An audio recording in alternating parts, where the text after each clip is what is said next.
গত কয়েকদিন ধরে সামাজিক যোগাযোগ ইন্টারনেট ব্যবস্থা বন্ধ ছিল। বিশেষ করে ফেসবুক ব্যবহারকারীরা হাঁসফাঁস করছিল।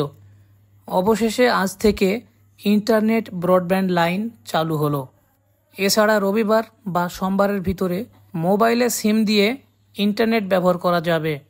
কারণ কোটা সংস্কার আন্দোলনকারীদেরকে ঘিরে দেশের সব ধরনের ইন্টারনেট ব্যবস্থা বন্ধ করে দেয়। এখানে টানা 5 দিন ইন্টারনেট ব্যবহার বন্ধ থাকার পর গতকাল রাত থেকে অল্প অল্প ইন্টারনেট ব্যবহার করার সুযোগ দিয়েছে। তবে সামাজিক যোগাযোগের মাধ্যমগুলো ফেসবুক, হোয়াটসঅ্যাপ, ইনস্টাগ্রামের মতো অ্যাপসগুলো ব্যবহার করা হচ্ছে না, যেখানে সামাজিক যোগাযোগ মাধ্যম এখনও বন্ধ রয়েছে। তবে ইন্টারনেট সুবিধাকারীর জন্য ইমো ব্যবহার করা যাচ্ছে এবং ইউটিউব ব্যবহার করা যাচ্ছে।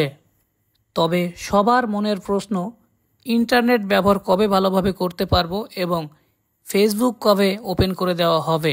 কেননা ফেসবুক সোশ্যাল মিডিয়াতে অনেক বড় ধরনের সাড়া ফেলেছে বাংলাদেশের ভিতরে। কবে নাগাদ এই সমস্ত সোশ্যাল মিডিয়াকে খুলে দেওয়া হবে এখনো পর্যন্ত জানা যায়নি।